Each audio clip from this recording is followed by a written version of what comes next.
du président américain. Et intervention pour faire libérer son père, le prisonnier palestinien le plus célèbre, condamné en 2004 à plusieurs peines de prison à vie pour son rôle supposé dans la seconde intifada. Marwan Barghouti n'a pas été libéré dans le cadre de l'accord de construction conclu entre Israël et le Hamas. Sa libération était pourtant espérée, d'autant que Marwan Barghouti est régulièrement présenté comme l'un des seuls dirigeants à être en mesure d'unir les différentes factions de la politique palestinienne. Notre correspondant à Ramallah, Lucas Lazo, a rencontré son fils et porte-parole Arab Barghouti.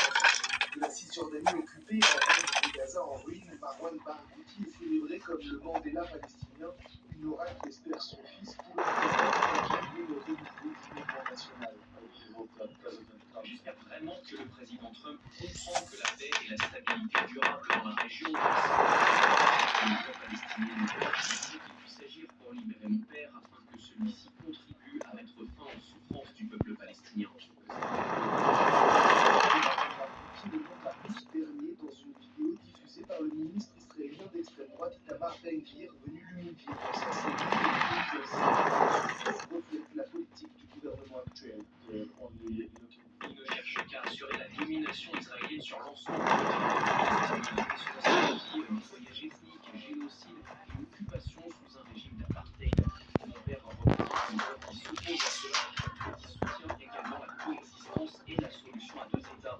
Il s'est toujours exprimé très clairement sur ce sujet. Et c'est peut-être justement pour cet espoir de paix qu'un Marwan Barghouti qu'Israël refuse, selon son fils, de le libérer. Ramallah, RFI.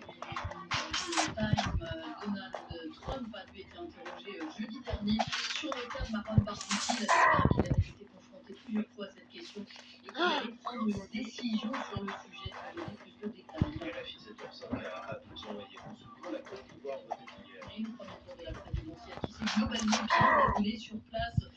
5 candidats étaient en lice: Alassane Ouattara, Simone Eyivé, Henriette Lagou, Jean-Louis Billon et Awadon Melo. Pour ce qui est des résultats, il faudra attendre plus tard, jusqu'à demain. Envoyé spécial à Abidjan.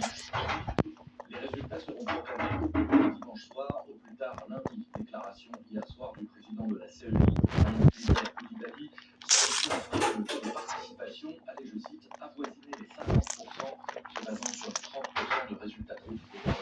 Au début dans un temps de cette conférence, les leaders de la 6e et le Mbappé, disqualifié par le Conseil constitutionnel, pourra par ailleurs planer sur ce scrutin. Leurs partisans s'étant clairement abstenus, voire pour certains d'entre eux ayant même tenté de jouer par balle dans des circonstances qui restent à établir, dans une localité particulièrement tendue ce samedi, le tout à quelques kilomètres de Gabou, dans le sud. Dans la matinée, les échauffourées y avaient opposé manifestants et forces de l'ordre. Dans l'ensemble du pays, le scrutin s'est déroulé dans le calme, même si dans de nombreuses localités ou quartiers des grandes villes, les rues semblaient particulièrement vides ce samedi. Dans l'esprit de beaucoup d'Ivoiriens, le climat peut se tendre les jours d'élections présidentielles, et nombreux sont ceux qui ne sont pas